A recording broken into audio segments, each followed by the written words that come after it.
Everybody, welcome to the show. Around the Nation, right here, TYT Nation. Jeff Waldorf here with you. Got a great show for you guys today on this Friday afternoon. Fun stuff. We have Shithole Gate. I'm not sure whether to call it Shithole Gate or just Shitgate. I don't know. This is the discussion that we're having in 2018. You're welcome. Or thank you, Mr. President. This is what we're having. But nonetheless, we're going to talk about this. Because there's a lot of interesting things in this. And believe it or not, you can actually make some pretty good policy discussion based off this entire fiasco, disaster, whatever we have. Whatever you want to call it. You could just call it a shitty time. You know I'm going to have too much fun with this. Anyway, we're going to talk about that. We'll talk about the reaction, both from Bernie Sanders, who weighed into this, and the Republicans. Republicans, very interesting on that. Then we, of course, have Jeff Sessions and legal marijuana. You're not going to be surprised that most of the country is against Jeff Sessions. I've got the polls to break that down. We've got American kids very, very likely to die in America compared to other rich countries. That's a disastrous story that I want to talk about. And we also have Amazon and how much of their workforce actually survives on food stamps. So we've got fun, we've got disaster, we've got Trump and Sessions. So fun stuff. Now, before I get into the stories, I want to thank everybody for watching on YouTube here. If you could please give us a like and a share if you haven't already. We're also streaming live on Facebook as well. So if you haven't liked our Facebook page, that's facebook.com/TYTNation. If you do that. If you're so inclined, if you're into the whole Facebook thing or the book facing, whatever. I feel like I'm going to say something incredibly stupid. But anyway... So other news, earlier today I had an interview with Sam Ronan that's going to be up later tonight on our YouTube channel as well, youtube.com/TYTNation, so you don't want to miss that. That was a fantastic discussion. We got just deep into discussion. I could talk to the guy all day. So that was a lot of fun. You'll see that when I post it up later. It's like an hour long, so... I think you'll enjoy it. All right. That said, all that stuff's out of the way. Let's get to the shithole. You know I'm having way too much fun with this. I can't help myself. All right. Let's see if that's all. Okay. And during an Oval Office meeting with lawmakers on protections for immigrants from different countries, specifically Haiti, which in El Salvador, we actually talked about that the other day, how the Trump administration is removing temporary protections for immigrants from El Salvador. So people from El Salvador suffered some earthquakes, and also earthquakes happened in Haiti. The United States said, hey, why don't you come over here? We'll take you in as refugees and immigrants and hopefully give you a pathway to citizenship. So that's a wonderful thing. That's what we should be doing. We should be reaching out to, victims of disasters and actually helping them and being a leader in the world. Well, Trump does not agree. The right wing does not agree. And so during this meeting, President Trump made an incredibly crass and racist comment about those groups of people. He said, and this is according to people who were in the room. So he said, quote, "Why are we having all these people from shithole countries come here?" And then speaking about people specifically from Haiti, we got to get the Haitians out. Wow. So again, that is unbelievably racist, right? Now, here's the thing, right? So people from Haiti, people from El Salvador, they came over here because, first of all, we let them come over here because they were fleeing terrible conditions. And not only that, but again, immigrants, right? They actually want to come over here and they want to live the American dream. So if you want to talk about countries with problems, right, such as war, poverty, corruption, and you want to call them shitholes, right, because of those problems. Well, okay, I guess, but you could put it a better way. But see, here's the thing, right? He's not talking about the conditions in the countries. That's not why he's saying they're shitholes. What he's saying, the reason that he calls them that is not because of the conditions that exist there, but because of the people who live there. He thinks shithole equals places where black and brown people live. That's the shithole to him. And later on, he kind of reinforced that by saying the U.S. should bring in more immigrants from countries such as Norway. Now, Norway, a perfectly lovely country. In fact, I look up to the Nordic model quite a bit. Now, Norway is primarily white. But what's funny is that, look, again, he's a Republican. He's supposed to be a conservative, right? Norway is incredibly progressive, and they actually have higher taxes. But because of that, and because of what they actually do with the taxes, they're actually the happiest country on earth. They, for example, have free college, right? Something that both Democrats and Republicans, not progressives, but Democrats and Republicans, centrist Dems, are saying, well, we can't do that. We can't afford that. We can't afford that, right? Well, they also have single-payer health care. Well, it's a very thing that Donald Trump himself, when Bernie Sanders brought that up in his Medicare for All bill, said, oh, dog, you get crazy, Bernie. We can't do that. Crazy, crazy Bernie. No, we're gonna go and push for this health care. Now, I think he only, of course, trashes that health care because it's Bernie, right? No, I don't like Bernie. You're making fun of me. The crazy Bernie with his crazy health care. It'll never work. It'll never work. While on the other hand, also saying, why can't we expand Medicare? You know what? Why can't we expand Medicare? We would be a lot more like, wait for it, Norway. Not only that, but they have generous safety nets. Of course, the Trump administration, we got to look at entitlements. Got to cut entitlements. And yes, as I mentioned before, they have higher taxes that pay for it. But again, the higher taxes on regular people and on corporations, by the way. And the Trump administration voted to cut corporate taxes down to 21%.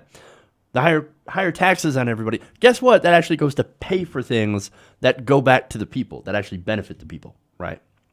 So that's a country that he would love people to come from into the United States. Again, I have nothing against Norway. I actually love the Norwegian model, and I think they actually have done a great job in their country, making it a great place to live, right? It's a great country because it's a social democracy that actually cares about their people. However, white supremacists like Donald Trump, and I've heard this argument before, say that, no, that's not the reason that Norway's great. No, it's great because they're white. And that's the white supremacist argument, right? No, they don't have, they're a homogenous society. They don't have any black and brown people messing it up, making it into a shithole, right? That is the Trump perspective. But in reality, being homogenous doesn't have anything to do with it. I would actually argue that racism is part of what's holding us back in America from being more like Norway, from having that social democracy. Because social democracy doesn't work if part of the population looks at another part of the population and says, we don't want you here. We don't want you as part of our social democracy. Look at it this way, right? So a lot of conservatives, a lot of racists, right, hate the welfare programs, and they hate income redistribution. Why do they hate it? Well, you only have to look back to Reagan to figure that one out when he uses the coded language of welfare queen. Well, what's the welfare queen? It's the African-American lady having a bunch of kids and being on welfare, living on welfare. That is explicitly coded racist language to get people who are disaffected white people who are getting their asses kicked by corporations, who are getting crushed into the ground. That argument is a way to shift the blame away from the elites, away from the powerful and the giant multinational corporations, and put it onto the minority, right? No, your problems aren't because of corporate ownership of the government. No, your problems are because that black person is taking your money. So why are these conservatives so against welfare? Oh, because you're taking my tax money and you're giving me that black guy or that black family. They don't deserve that. They don't deserve that. So and the biggest irony of all, it's the fucking dumbass racists that make it so that we can't have nice things in America. Way to go. It's not the black people's fault. It's not the Haitians' fault. It's not the, Latinos' fault. It's your racist ass. You're keeping us from having a good country, a better country. So, congratulations, asshole. All right. Now, anyway, back to Trump. Just had to get that out. There's nothing that irritates me more than fucking racist people. Like, we all evolved from the ancestor in Africa, right? Modern human beings started in Africa. And your dumbass like, go back to Africa. We should all go back to Africa then, because that's where we started. Anyway, I'm going to keep going on this if I don't go forward with the story. Now, Donald Trump, as I said, after this whole thing blew up, right? And everybody's like, oh my God, like Trump's a racist. No, really? We actually already knew that for a very, very long time. So it's not surprising for him to say something racist. But later on, he said, no, I didn't say that. No. I mean, I was strong, but I didn't actually call it a shithole. Let me give you the quote here. Quote, the language used by me at the DACA meeting was tough, but this was not the language used. What was really tough was the outlandish proposal made, a big setback for DACA. Okay, wow. No, you know what really happened? and you're going to love this, right? Fox and Friends earlier today, right? They had a segment where they're like, oh, maybe the president should take that back. Calling these countries, or more specifically, it's not necessarily calling the people a shithole, or the country a shithole, the people. You're saying it's a shithole because of the people there, right? Everybody got that, right? Everybody understands that that's what he's referring to.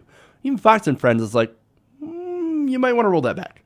Brian Kilmeade earlier today said, okay, I think Trump probably should go back and revise that statement. Not like 30 minutes after that segment, Trump said, the language used by me at the DACA meeting was tough, but that's not what I said. Basically rolling it back. Now, of course, I'm not buying it, right? Of course he said that. There were witnesses in the room. Dick Durbin has come out and said, yes, that's exactly the language that he used. And all of us there, the Republicans and the Democrats that were there, were like, whoa, dude, what are you talking about? Holy shit, that's racist.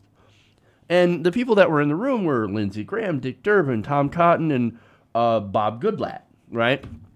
So, but no, he comes out and he lies about this as well. You know why? It's because he's trying to gaslight us. No, I didn't say shithole. I just said, what I said was tough. Don't believe your lying ears. Now, the other reason that I don't buy it is because of what he said in the past. Now, the New York Times reported back in December, he once suggested that Haitian immigrants all have AIDS. What? Why would you believe something like that? Why would you say something like that? Unless you have deeply racist stereotype views. Not only this, but he also said that Nigerian immigrants would, quote, never go back to their huts if granted entrance in the U.S. So he believes that everybody in Haiti has AIDS, which is demonstrably false. I can't believe somebody would actually make that argument. And the Nigerians, they're all living in huts. No, they're not. I can't believe I have to explain this to the President of the United States. But apparently I have to because he's a deeply racist person. I mean, but look, that's what he thinks. And I think that's what a lot of his base thinks, because they are steeped in the same kind of ignorance that he is in. He is the Fox News president. He is his base. They are just like him. And look, many of the countries, by the way, that these people would call shithole countries, right? You know, and this is what a lot of the media, the rest of the media is reporting on this happens to miss. I think they're that way, a lot of them, because of Western imperialism and intervention. I mean, look, maybe if we didn't destabilize other countries to create banana republics, which we've done, or bomb the shit out of them, like what we've done, or overthrow their governments or support coups, which we have done, or use our economic might, in the case of Mexico, for example, to destroy their farming economy, making it so that, oh, look, all the farmers out there in the Southwest, in Mexico, well, they can't sell their corn because we subsidize their shit out of our corn. So it can't be competitive. They lose their livelihoods. And guess what? Their only option is to immigrate to America, or at least they have a chance at making it, right? That's what we've done. And we have, used, like, our corporations have been doing all these different things to extract these natural resources from all these different countries, this imperialism. And if we didn't do all that stuff, then maybe these countries, or almost undoubtedly, these countries would be in a lot better position. And that maybe not as many people would want to leave them or would feel the need to leave them. Don't get me wrong, the American dream is still a huge, huge factor in why people come over in order to start more opportunity. But look, you want to look at Norway. Nobody from Norway wants to come over here. Very, very few people, right, from Norway. In fact, Norway has some of the lowest. There's the lowest number of people, of Norwegians, live here. Why? Because they have a social democracy. They actually have it better than we do. Again, this is not just me saying this. The OECD countries, they have been named the happiest country in the world. They have a growing economy, a great GDP, and a generous welfare system. Yeah, of course they don't want to come over here where we have almost the opposite. So, anyway, again, part of the reason that these countries are in dire straits is with a lot of Western intervention. So maybe, like I said, if we didn't do so much of that, maybe these people wouldn't need to have to come over, and we wouldn't need to have this discussion. But nonetheless, now that that is the situation, these people should be allowed to stay. And there's going to be a lot of, I'm going to give you a lot of information here in a following segment to explain why not only they should stay, but why they're actually good for the American economy. Okay.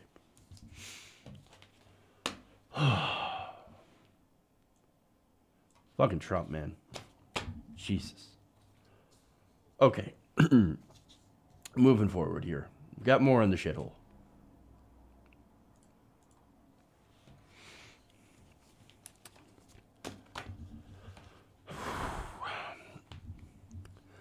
Now, Senator Bernie Sanders had some words for Donald Trump's comments on immigrants coming from what he considers to be shithole countries. Now, speaking to Chris Cuomo on Thursday, Bernie Sanders said this. Let's take a look. Do I agree? No. I think it is appalling. And I think of two things now, Chris. My father, I'm a first-generation American, and my dad came from what I guess Trump would call a shithole. And that was a very rural and a very, very poor area and a very poor family from Poland. And he came to the United States alone at the age of 17. I cannot believe the courage that took. And he was able to make a living and raise a family in the United States to become a very proud American. All right, so what Bernie Sanders is talking about is the story of America, right? People come to this country going through or coming in from countries that were going through social or economic strife or upheaval, oppressive regimes, that kind of thing, right? Now, imagine if instead of coming over here, the Pilgrims decided to stay in their country of England, right? Now, which to them, since they did not allow religious freedom, was kind of a shithole, in their opinion. So, now, that would have been awesome for the Native Americans, who did not fare well after, the Pilgrims and the English and Europeans came over to settle America. But then again, none of us would be here, and Trump, that includes Trump, right? So that's important, right? Because the main draw of the United States was to get away from the old world to places with opportunity. And throughout our history, we have had people come over from what Trump and some conservatives would call shitholes, who not only became very successful, but changed the American life, and actually through their innovation, inventions, and their opportunity, actually changed things for the better in the world. And that's because they had the opportunities they didn't have back in their home countries at the time. So Trump talked about why we don't bring in people with Norway or from Norway. Look, Norway is a lovely country. It's the happiest country on earth. It's actually very, very progressive. But it turns out they weren't always that way. And I think every different country has their own story at a time where they would be considered a shithole, right? Now, let me give you the Norwegian history, right? Now, in the 19th century, Norway was economically undeveloped. They were a mostly agrarian society with a rapidly growing population. Now, that population, 2/3 of them, ended up living in rural areas. Now, most of them did not have land in order to grow crops. As a result, there were a lot of people that wanted to leave. So many of them came to the United States. So, and it's funny because when these Norwegian immigrants were actually coming to the United States, there was a lot of Americans who were already here that were like, no, that Norway's a shithole. We don't want those shithole people. No, send them Norwegians back. And look, America has a history of this, right? We've sent Irish back. We've sent, Jewish people back. We've sent Norwegians back. We've all sorts of different people. White people, right? We've sent white people back. We sent Chinese back. We've sent black people back. We have done all these things, right, in America. And they use the same argument. We don't want people from these countries. Well, people are people. It doesn't matter where they come from. And everybody, I think, is entitled to opportunity. And that's what America was supposed to be. Now, back to Norway. Look, things are different now, right? And actually, in Norway, it's a fantastic country because they live in a social democracy. And they have a strong welfare state. And what's interesting is that now they have a stronger economy. They have more economic mobility. They have better outcomes. They have a longer life expectancy. And look, because of those different factors, there are many Norwegians that are like, why would I want to come to America? Because to them, that's a shithole. So, and it's reflected in the fact that there are actually fewer Norwegians living in the United States than people from any other European country. It's not because, as some would say, oh, it's because they're white and ethnically pure. No. Here's the thing, right? We could have the best social democracy in the world if, for one, people stop being fucking racist. Because I could make the argument that it's the fact that there are so many people that have racial anxiety, and that's why they vote for people who cut welfare. Say, no. See, I don't want my tax money going to those people, right? No, I don't want my health care going to those people. So I would rather stay in a private system where I actually end up having to pay more, because at least I'm not subsidizing those people, right? That's the problem with our society, is that we are, at our core, there is a huge, thick vein, this toxic vein of racist attitudes that go behind a lot of our laws and a lot of the systems that we have set up in the country. For example, I give you the welfare system, talked about Reagan and the welfare queens, right? And why, that's why we're going against the welfare system. It's not about, saving money. No, it's about racial resentment. It's about how they hate when people that they don't consider human beings or equal human beings getting some of their tax money redistributed to them in order to help them. They don't like that. But, look, again, we could have a great social democracy if people would actually stop being racist and consider people who look different, brown, black, yellow, whatever, as fellow human beings, as fellow Americans, right? And the other thing is we also have to take back our country from giant multinational corporations. So, and that goes along with, of course, what Bernie Sanders has to say next. what I think of, Chris, today is all over this country, you have decent people who sit down with their kids at the dinner table and they say, judge people based on their character. Don't judge people based on the color of their skin or the country that they came from, whether or not they have an accent or not. Judge them on whether they are good human beings. And we have a president today, the leader of our nation, telling the whole world that that's not what he does. I think the point that you made a moment ago is the right point. It's not just to respond in anger. It's to build a political movement in this country which says that that is not who we are. We will not tolerate that type of moral inadequacy.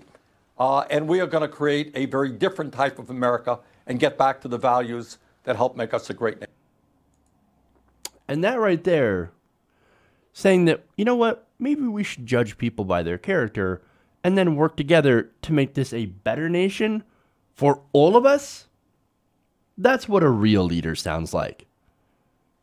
And it's obvious today that with Trump, we don't have one of those. You know, it just always makes me think of what could have been had the DNC not did what they did. But anyway, I don't want to like get involved in that. All right. One more story on Shithole Gate. I think that's what I'm going to call it from now on. We have the conservative reaction, or at least part of the conservative reaction that I actually really love.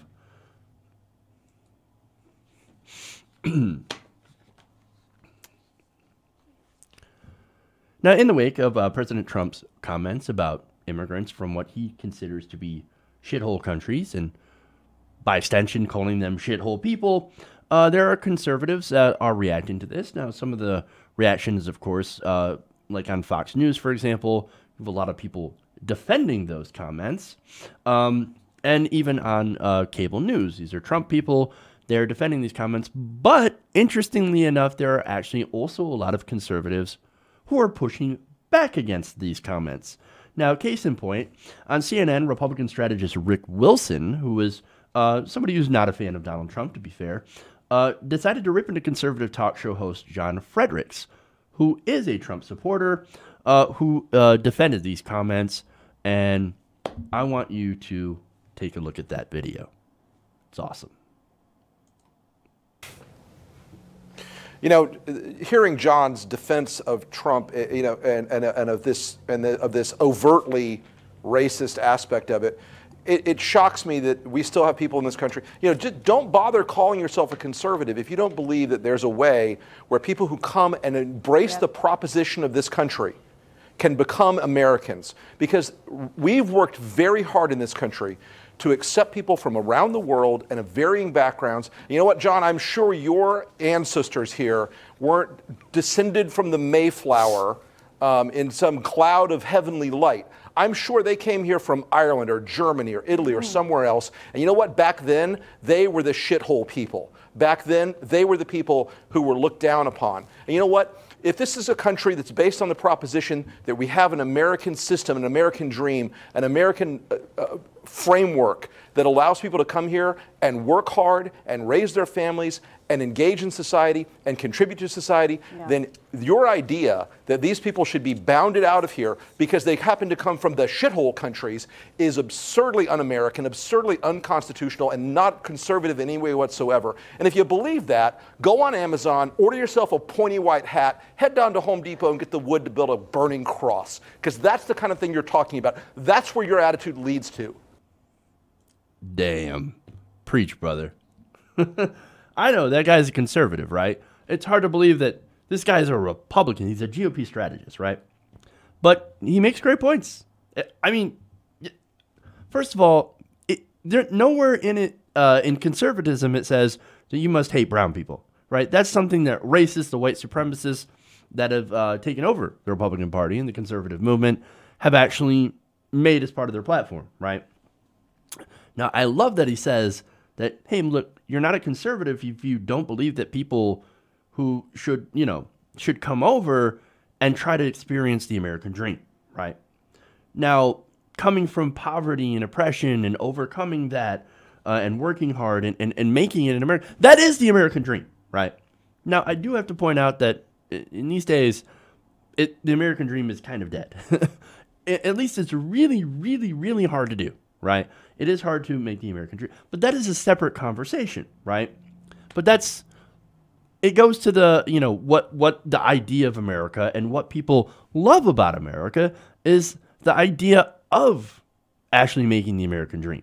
And what we really need to do is we really need to get back to policies that encourage that. But anyway, now, so look, that's already a harsh criticism, right? But then, and I can't, I could not believe it when I heard this, right? Go to Amazon, order yourself a pointy hat, and go burn, get the wood to burn across. That is holy shit balls. That's not even the most amazing part. Now, Fredericks, he's going to respond, right, by saying, but you don't understand, that's not about race. They always say that, right? Oh, it's not about race. It's about economics. The immigrants, they hurt the country. They hurt the country, right? That's actually not true. Look, they'll point out things like, well, look, there's a lot of low-income immigrants that go and they work for jobs for less and they drive down, the wages, right? Well, that's because right now we're in a race to the bottom, right? But the thing that they always leave out is that immigrants also start more businesses and they actually create more jobs than people who are traditionally born in America. Now, with anything, of course, there is nuance. But see, this is what makes Trump's argument appealing to some people, because it's easy to ignore the nuance. And it's easy to cherry pick data and say, no, we can't have more immigrants. Remember, I'm talking about legal immigrants here. We can't have more of those because they drive down wages, because they'll work for less, so therefore we need to limit immigration. That's the Trump administration perspective, right? But at the same time, they ignore how many immigrants come here. And yes, maybe they'll work for a low-wage job for less than a native-born American, but guess what? They'll usually use that as a stepping stone. They'll get an education. More people end up getting an education than native-born Americans. And then when they get educated, they actually end up working for more than Americans will. So it reverses once there's an education in play. And again, they will end up creating businesses. I mean, look, for example, I'm part of the TYT network, okay? I'm not using that to brag or anything like that, but TYT network was founded by an immigrant. Apple was founded by the son of an immigrant, right? Google was founded by, wait for it, an immigrant. And how many jobs have they created collectively? And some of those people came from what Trump would call a shithole country, right? So it's not about economics, but simple people fall for simple arguments. And there's more. There's actually more information on Haitians specifically, since that's what we were talking about, right? Now, census data analyzed by the Migration Policy Institute found that Haitian immigrants, get this, are more likely to have a high school degree than other foreign-born immigrants. Haitians older than 16 are 9 percentage points more likely to work than the U.S.-born population. So not only are they more educated than native-born Americans, but they also actually work. They're more likely to work. Now, economically, the 1.1 million people born in Haiti or with Haitian ancestry living in the United States sent $2.3 billion back to Haiti in 2015. So that's about a quarter of the domestic gross domestic product of the entire country. Now, so look, they do help the economy. They actually have a high participation in the U.S. labor force. But because of institutional racism and other factors, they end up actually getting paid less, right?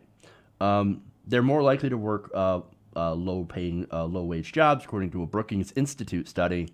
They earn less money and they pay larger shares of their income on basic necessities. However, immigrants as a whole have helped American cities become, as they say, economic powerhouses. And unlike what Donald Trump says, right? Oh, they're bringing, people from Mexico, for example, they're bringing drugs, they're bringing crime.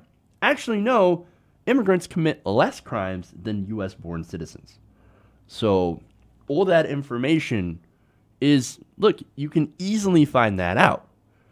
But look, a lot of these Trump supporters and sad to say, conservatives, they'll be like, no, I don't believe that. I don't believe in facts. I don't believe in logic. I believe in what Dear Leader tells us. And what Dear Leader tells us is what we already want to hear. That these people are shithole people, and that's what's bringing the country down. It's completely wrong. But I didn't even show you the best part of this panel. And actually, this is where Rick Wilson really lays into him. Watch. Well, it's about economics, Rick, and you can throw all the insults you want, and I appreciate it. But look, at the end of the day, no, you don't appreciate it, John. You are a weak, impotent person who can't handle the fact that there are people who don't look like you who want to come to this country because our system is awesome. You hate that. You hate it so much because you're just so weak inside. That's your substantive argument to me, Rick Wilson, who backed every losing John, candidate I will gut you like a fish on this show if you want to keep this up. You don't have a substantive argument. Okay, your guys. argument is based entirely on the fact that those people are brown. Let me respond. Damn. Don't hit him again. Don't hit him again. Oh, you hit him again. Look, it got really personal there. But look, I don't blame him, right? That's exactly what he is. He said, you don't like those people because they're brown. There's no economic argument. And earlier in the segment, you heard I laid out all the facts that immigrants are actually positive to the economy. It's not about economics. It's not about those issues. It's about who can we demagogue, right? Who can we blame for problems that are actually complex? Immigration, good for the country overall, although there are upsides and downsides like in every single issue. Now, the only people that are against that are people who oppose, as Ann Coulter puts it, the browning of America. And that's, unfortunately, the side that Donald Trump is on. And the reason that he makes these kind of comments. And, of course, the reason that he is beloved by white supremacists. Okay. All right, so here's what I'm going to do. I'm going to take a quick break here. Stay right here. I will be back in a couple of minutes. We've got more show for you guys today, so stick around. We'll be right back.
Everybody, welcome back to the show. Around the Nation, right here, TOT Nation.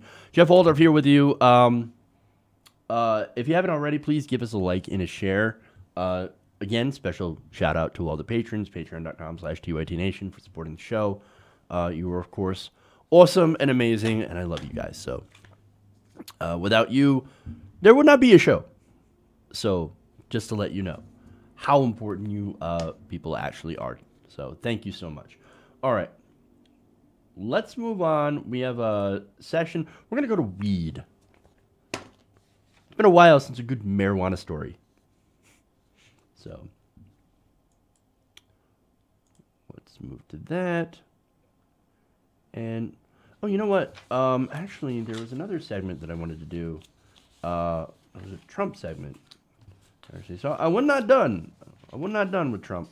Let's go to that. Because this is hilarious.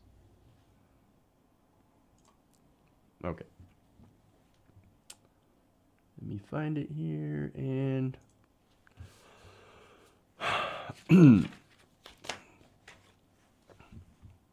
So we know that Donald Trump watches between 4 and 8 hours of cable news every day. His day basically consists of him coming to the office after 11 a.m. or what is known as executive time. Now, what does he do during executive time?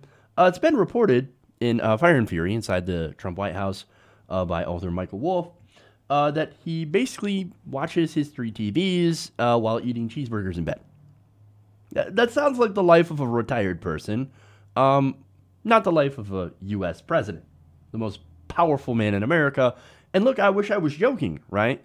I desperately wish that I was joking that Trump was actually as hard as work as he claims, right? And actually doing the right thing. But look, during that time that he is not in the office, executive time, he decides he wants to tweet out his favorite show, Fox and Friends. So we've known for a long time that I was actually a big fan of Fox and Friends, his favorite show, right?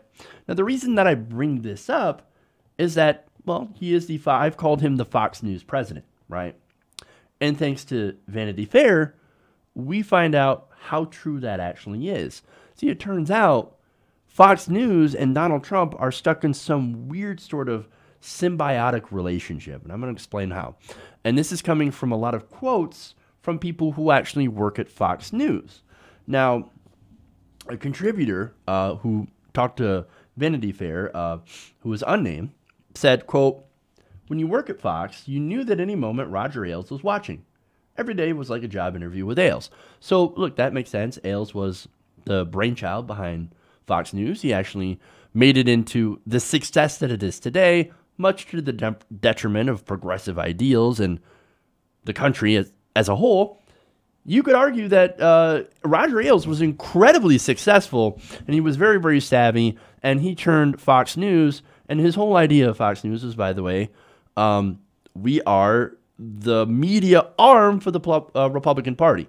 We're the place that Republicans can go for a conservative point of view, right? That was the whole idea behind Fox News, right? Not to report news, but to be a place for Republicans and conservatives together. And it was a brilliant idea. It was for conservatives, it was a brilliant success, right? Cable, like Fox News is one of the, I think it's the #1 cable news station in America. Again, much to the detriment of regular people. Now, so Ailes, of course, cast a large shadow. In fact, he would go and he would hand down, here's your talking points of the day to all the different Fox News hosts. This is what you have to talk about. And he would famously watch it without the sound on to be able to make sure that everything looks right. So he had the visuals and he had the talking points and all that stuff. So he cast a very, very big shadow. Now, why do I reference that? Well, Ailes is gone. But there is one person who is now casting a similar type of shadow. And for that, I go to that contributor. He said, every day was like a job interview with Ailes, but now it's the same way for Trump. So Trump casts that same kind of shadow. Now, he's not handing out specific talking points to all the different Fox News hosts, but his influence is felt. Vanity Fair describes him as looming over the network, right? And there's a reason for that, right? Again, so what he does, it watches 4 to 8 hours a day, watches Fox and Friends. It's his favorite show. And this, according to a Fox anchor, says afterwards, what he usually does is he'll call after a show and say, I really enjoyed that. So he calls in. Not only does he watch Fox News and he tweets at them, but he also calls in and gives compliments. In fact, they said the highest compliment is, I really learned something. And that Fox anchor said, when he says that to you, it means he's got a new policy idea. Now, here you have a sitting president who watches cable news, even the cable news he hates, but mostly cable news that he likes, Fox News and Fox and Friends, all the time, who is now learning and getting policy ideas from Fox News. This is a nightmare. We're living in a nightmare, folks. This is completely unprecedented, right? Now, again, now, as I said about that shadow, going back to that, Vanity Fair writes that the so-called audience of one has staff aware what they do and say is being monitored, again, by the President of the United States. Now, that makes the point that Fox News is catering now to one person. And you could argue to a lot of people because they're a lot like him. They're catering specifically to Donald Trump and people who support him, who think just like him. Now you can go into the chicken or the egg thing. Did Fox News mold Trump, or is Fox News now being molded by Trump? I don't know. I don't know the answer to that. It's really, really weird. I don't even know if that's the correct kind of a metaphor or analogy. But what I do know is I have more quotes for you. They say, one Fox executive said, that Trump has the same embattled view as a typical Fox News viewer, that the liberal elites hate me, that they're trying to bring me down. Now, that's important. Now, it's also kind of true, but not because he's a conservative, not because we disagree with some of his ideas. Well, actually, it is partly because we disagree with some of his ideas, because they're terrible. They're exceptionally terrible, but not unlike other Republican ideas. So he is, again, your typical Republican Party, pro-corporate, pro-war shill, right? That's what he is. Except he marketed himself as something completely different. And so, yes, are liberals trying to bring him down? Yeah, of course. Because his policies are absolutely terrible. And they're not aligned with factual reality. But here's another, right? Now, according to Vanity Fair, the relationship makes it extremely complicated to cover the administration's near constant conflagrations. So that's one of the problems here of having this symbiotic relationship. One staffer says, quote, they don't want to see stuff about Michael Wolff. It's depressing. Instead, everyone is on board with attacking Hillary Clinton and her family, which is why you will also see Donald Trump randomly attacking Hillary Clinton or anybody else that's mentioned on Fox News. So they can't report on Michael Wolff's book unless it's, of course, it's to trash it, right? And look, that's why you see the disparity in coverage, right? So Trump says something or does something uniquely terrible, passes a policy that's uniquely terrible, and all the other media companies, they talk about it, right? Except for Fox News, because guess what? They don't want to piss off the one viewer that they actually care about.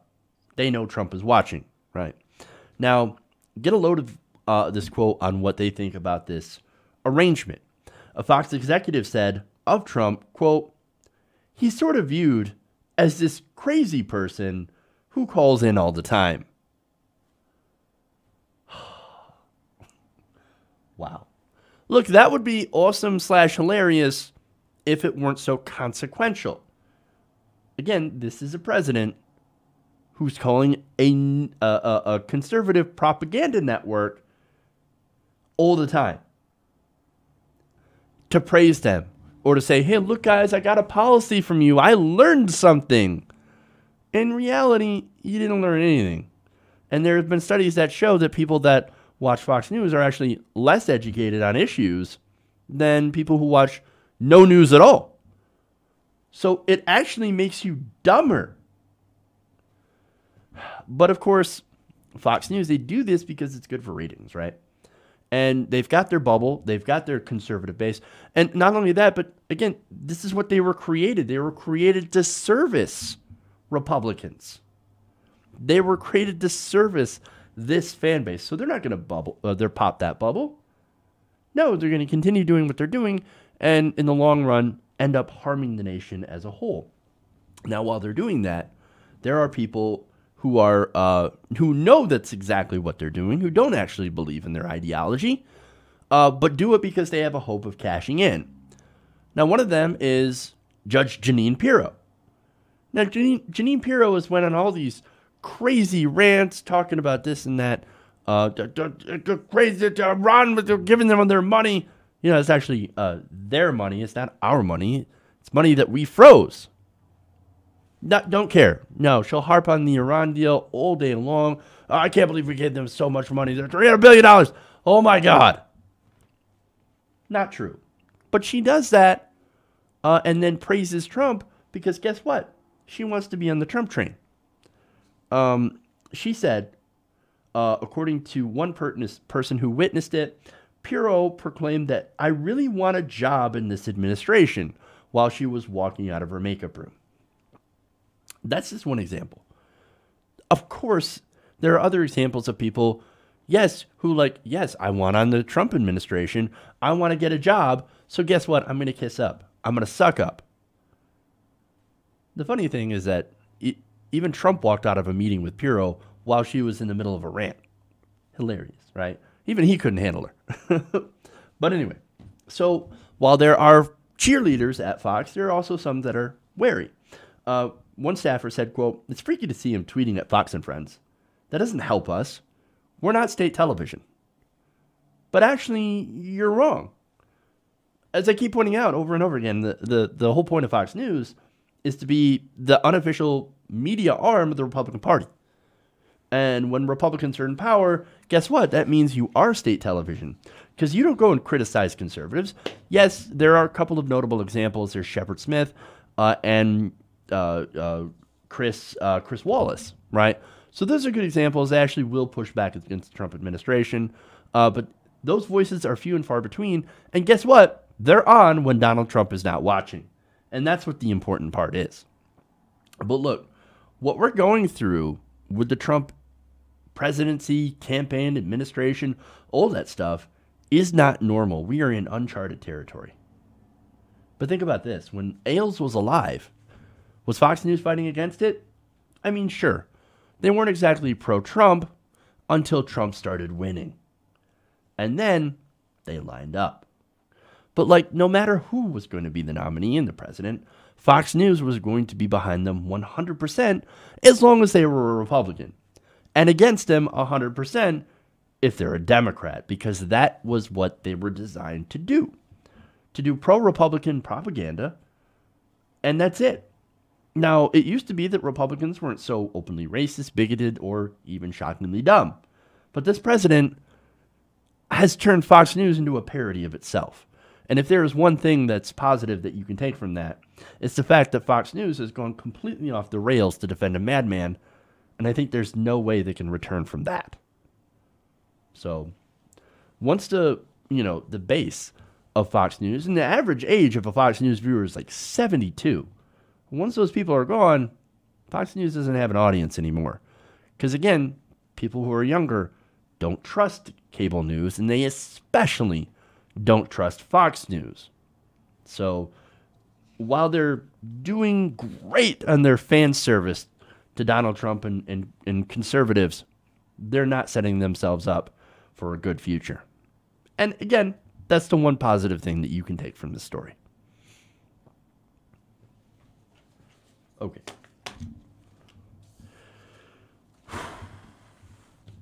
Heavy stories today. Move on. Let's move it on. All right. Just a real quick story here on weed.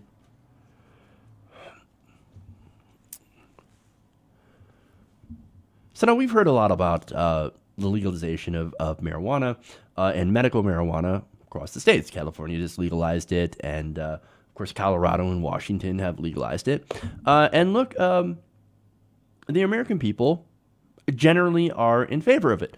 So there's a new poll that shows who is in favor of it and who is not in favor of it, and you're not going to be surprised that while a majority of Americans actually do favor recreational and medical marijuana, there's a small group that actually despises it, and I'm going to give you the numbers on that. And of course, I don't think it's going to surprise you, but according to a new poll from Quinnipiac University, released on Thursday, a total of 62% of Republican voters oppose marijuana legalization.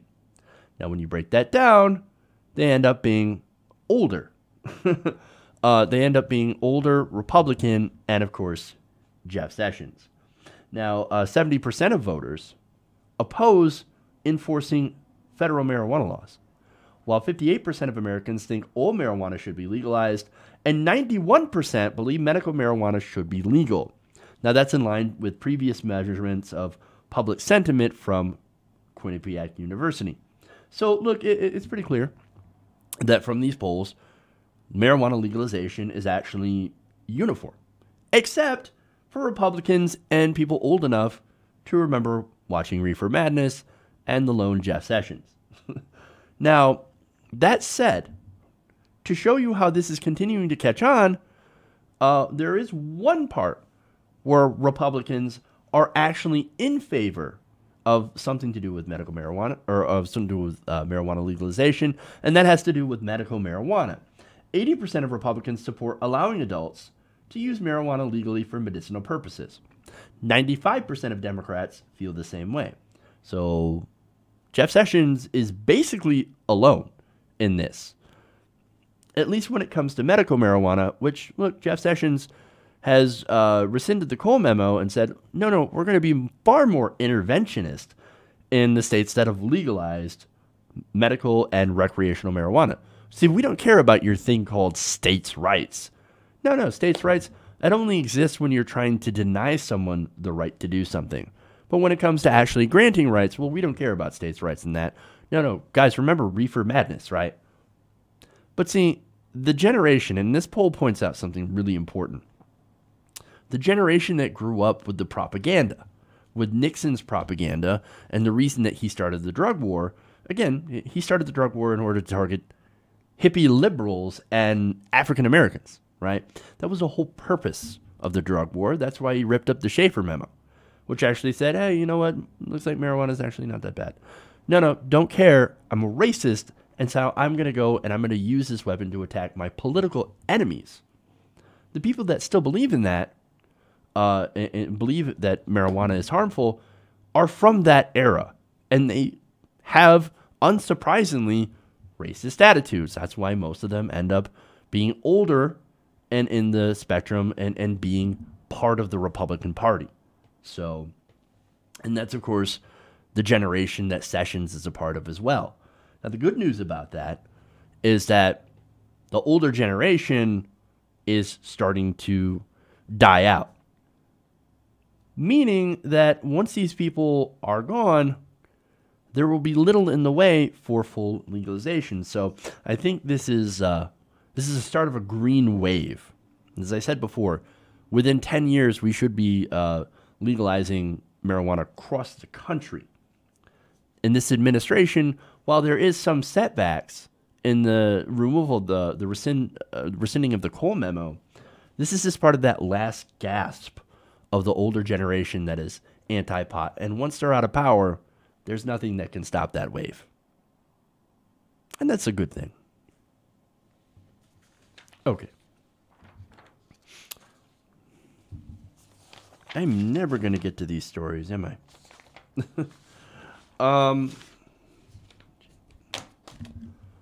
Let me see.